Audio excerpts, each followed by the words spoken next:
quando eu me formei, eu vim para São Paulo, e o primeiro hospital que eu trabalhei como enfermeira em UTI adulto. Comecei nesse hospital, depois consegui uma vaga em um outro e fiquei por algum tempo trabalhando nos 2 hospitais em UTI adulto. E uma coisa que me chamou a atenção quando eu assisti a aula do Dr. Douglas foi que o que mudou de 1997, que foi quando eu comecei a atuar em UTI, para a situação que a gente tem hoje de UTI. O que mudou? As terapias mudaram? Sim. As terapias mudaram. E o perfil do paciente? Mas foi pouco. Muito do que o Dr. Douglas falou era o mesmo quadro clínico, as mesmas complicações, as mesmas causas que a gente via lá em 97. O que realmente teve um impacto fortíssimo foi nas opções de terapias dialíticas para pacientes hospitalizados, para pacientes com injúria renal aguda. Na minha época, vocês não infartem, tá, gente? Nem me julguem. Mas quem aqui já montou diálise para paciente em UTI com o rolete da bomba de sangue da máquina tanque? Onde você fazia uma gambiarra para poder infundir o dialisato. O que era o dialisato? Quem lembra o que era o dialisato? Banho de diálise peritoneal. E como que a gente coletava, gente? Como que a gente coletava esse banho que passava lá? Onde que ia? Onde que ia? A UF. Ia no saco coletor. Isso. Gente, era tudo gambiarra. Dependendo da outra filtração, a gente mudava a altura do dialisador. Olha só que coisa horrorosa, gente. Aí, se o paciente precisava perder mais, também tinha a pinça. Lembram da pinça, a PV? Aí você apertava mais, secava o bicho que parecia um bacalhau. Ficava seco o paciente. Aí a hora que ele começava a passar mal, começava a ter hipotensão, começava a ter reação, aí soltava a pinça. Era um caos. Era um caos. Quando eu saí da UTI, estavam começando a chegar as máquinas, terapias contínuas. Mas foi justamente quando eu fui para assistência em pacientes crônicos. Então, eu não cheguei a ter a experiência com as terapias contínuas. E eu fico encantada hoje de ver todos os recursos que nós temos com os nossos pacientes agudos, tudo que a gente pode oferecer para eles. A diálise beira-leito ou diálise para agudos, como a gente fala carinhosamente, né? Ela se refere às terapias dialíticas usadas no ambiente hospitalar, principalmente nos pacientes que estão em UTI, e eles podem ser pacientes crônicos ou pacientes que evoluíram para injúria renal aguda. A doença renal crônica, esse conceito de doença renal crônica, ele já está muito bem estabelecido no nosso meio, porque a grande maioria dessa sala, tenho certeza que trabalha com crônicos, não é? Quem trabalha com agudos aqui, levanta a mão. É a minoria. Então, para nós que trabalhamos com os crônicos, esse conceito de doença renal crônica está ok. Mas e o conceito de injúria renal aguda? Por muito tempo, a gente chamou de insuficiência renal aguda. Agora, o nome que nós utilizamos é injúria renal aguda, mas depois tem a orientação aqui, que eu vou mostrar para vocês do CADIGO, falando um pouquinho mais disso. E o que é a injúria renal aguda? É uma condição caracterizada pela rápida perda da função renal, resultando em uma diminuição da taxa de filtração glomerular. E o que é importante e triste, a IRA está diretamente relacionada com uma elevada taxa de morbidade, de mortalidade, e ela aumenta demais os custos do atendimento para o nosso paciente. É um fator de risco para óbito, aumenta em até 8 vezes a chance desse paciente evoluir a óbito. De 35% a 65% dos pacientes em UTI evoluem com injúria renal aguda. É um importante fator de risco para a doença renal crônica e a incidência dela a ocorrência está aumentando a cada dia mais. E como que é essa evolução né, da insuficiência renal aguda.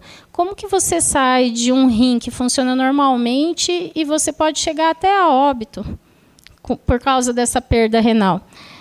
Então, você tem aqui um rim normal que foi submetido a alguma situação de risco.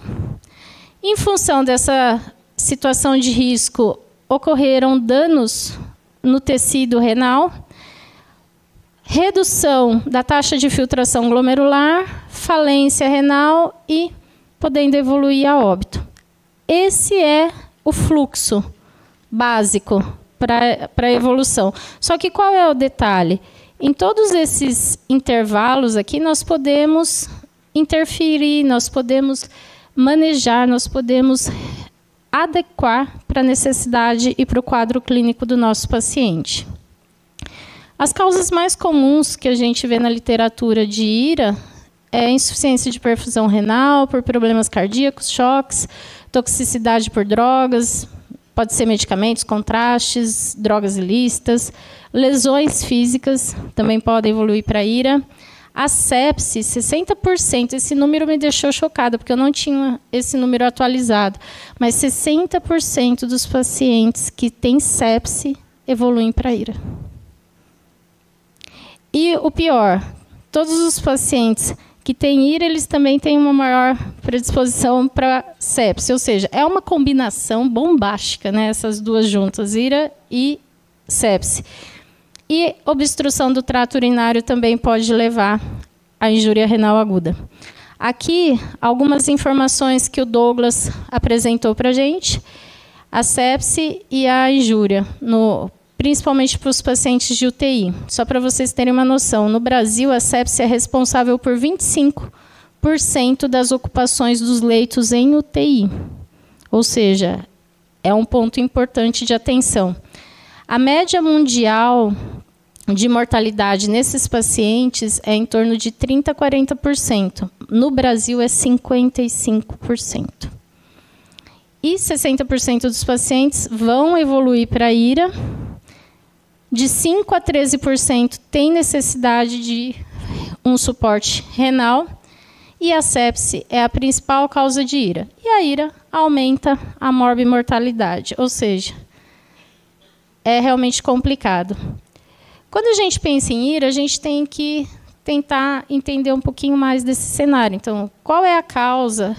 O que levou esse paciente a evoluir para uma injúria renal aguda?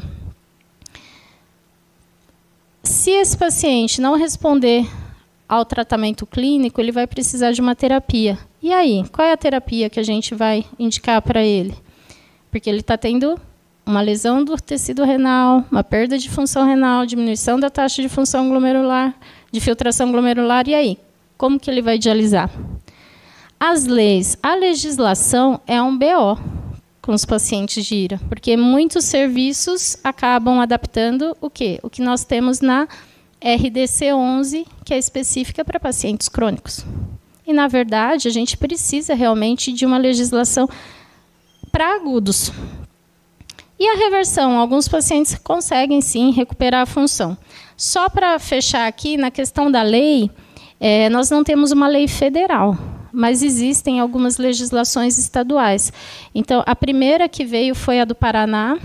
Depois, agora nessa época de pandemia, surgiram a legislação do Espírito Santo e do Mato Grosso. Interessante, mesmo que aqui, por exemplo, você é de São Paulo, a gente ainda não tem uma legislação. Você pode usar essas daqui como uma base, para você poder montar os seus protocolos, para você poder direcionar a tua atividade. A classificação da IRA, o Dr. Douglas fez uma apresentação belíssima, falando a diferença do Reifel, do Akin, e explicando a classificação atual que é recomendada pelo CADIGO. Então, não vou falar para vocês. Vocês vão ter que ir lá para poder assistir essa aula, tá? Só estou dando uma reforçada aqui. O primeiro sistema que a gente utilizava de classificação para os pacientes renais agudos era o Reifel.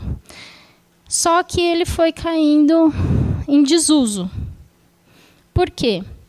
Porque ele utiliza muito a taxa de filtração glomerular, que para um paciente crônico é muito tranquilo para a gente poder verificar, mas para um paciente agudo já não é tão fácil. em função disso, o Rifle ele foi caindo em desuso. E por muito tempo o que a gente estava utilizando era o Akin. Por quê? Porque o Akin ele utiliza a creatinina sérica como parâmetro, o que é muito mais fácil. É um biomarcador barato e acessível para qualquer serviço que queira avaliar a função. E aqui é um resumo das recomendações do KDIGO em relação à definição da injúria renal aguda, ou insuficiência renal aguda. Então, aqui, o que é muito interessante que eu vejo que foi a grande diferença? Eles consideram que o paciente é crônico só depois de 3 meses, a partir de 3 meses. Então, até 3 meses, esse paciente ele não é um paciente crônico. Ele é um paciente com uma doença aqui, com uma doença renal aguda, ok? Se esse paciente tiver até 7 dias, ele vai ser classificado como, não sei se está dando para vocês verem, mas aqui é um AKI, tá? Aqui, eles tiraram só o N do Akin. Ficou aqui. E esse aqui tem o nível, o estágio 1, o 2 e o 3.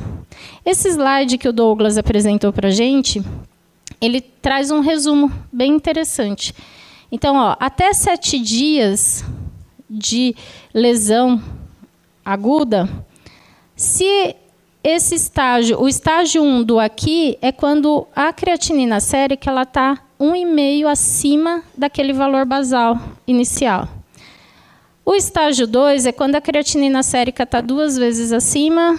Estágio 3, quando a creatinina sérica está 3 vezes acima. Aqui, de 7 a 90 dias, a gente tem o quê? A doença renal aguda. E aqui também, ó, estágio 1, estágio 2, estágio 3, seguindo a mesma orientação que a gente tinha aqui. E aqui o paciente também já está em terapia dialítica. Mais de 90 dias, aí sim esse paciente vai ser considerado como um paciente crônico.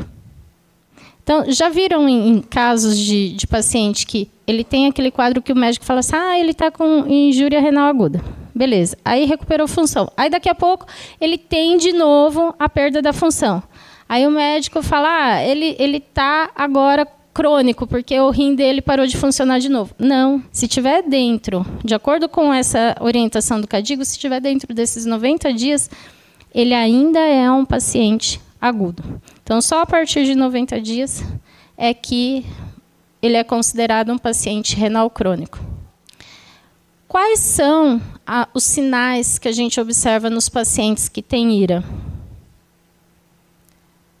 Hipercalemia, hipervolemia, acidose, encefalopatia, neuropatia, trombocitopenia, anemia, diminuição da imunidade, miopatias e também problemas relacionados à parte respiratória. O que é interessante é que, em relação a tratamento, já existe meio que uma receitinha de bolo. É lógico, não vai dar para seguir para todo mundo, mas já dá para a gente ter alguns insights de como e quando começar o tratamento, porque o Yuri provavelmente vai falar disso. Essa é uma questão que gera incômodo em todo mundo quando a gente pensa nesse perfil de paciente. Quando começar o tratamento? Mas aqui eles têm algumas sugestões no KDIGO. Esse KDIGO, que é de agudos, ele já está disponível para vocês na plataforma Hotmart, na mesma aula do Dr. Douglas. Então, está lá, é o KDIGO para pacientes agudos, de 2012. Então, quando o paciente tem um alto risco para evoluir para injúria renal aguda, o que você vai fazer? Você vai descontinuar os agentes nefrotóxicos, você vai ter um controle melhor de volume e da pressão periférica, perfusão desse paciente. Você vai considerar como que está a questão hemodinâmica desse paciente. Você vai fazer um controle rigoroso da creatinina, porque ela é um marcador. Existem vários outros biomarcadores, mas ela é um biomarcador barato, acessível para todo mundo. Evitar hiperglicemia e considerar alternativas quando esse paciente precisar fazer um contraste radiológico. A partir do estágio 1, quando a gente pensa no aqui, estágio 1, 2 e 3, já começa a entrar algumas outras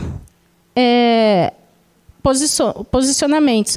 Então, por exemplo, no estágio 1, você já começa a pensar aqui em considerar um diagnóstico, um procedimento mais invasivo. Estágio 2, você já vai considerar a terapia renal substitutiva.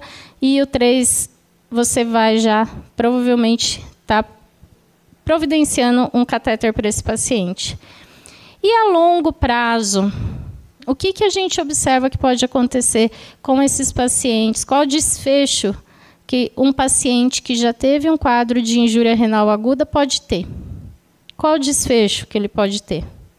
Ele pode ter problemas cardiovasculares, ele pode ter a evolução para doença renal crônica, proteinúria. Ele tem uma chance, sim, de até, por 5 anos, de ter readmissões hospitalares por essa mesma causa.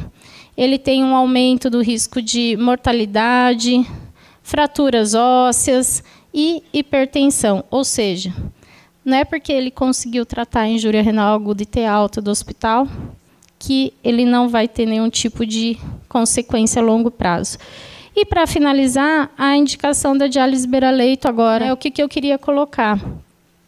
Que antes da gente iniciar a terapia dialítica em si, é preciso ter certeza que você já tomou todas as medidas clínicas possíveis para tratar esse quadro. Não respondeu? Não adianta você querer ficar dando murro em ponta de faca, falando bom português. Você vai ter que, sim, entrar com a modalidade. E é sempre importante a gente entender que nós temos que fazer o melhor que nós podemos. Se você está no hospital que não tem todos esses recursos, você tem que fazer o melhor com a estrutura que você tem e buscar melhorar cada vez mais essa estrutura para que você possa oferecer mais segurança, mais qualidade para esses pacientes.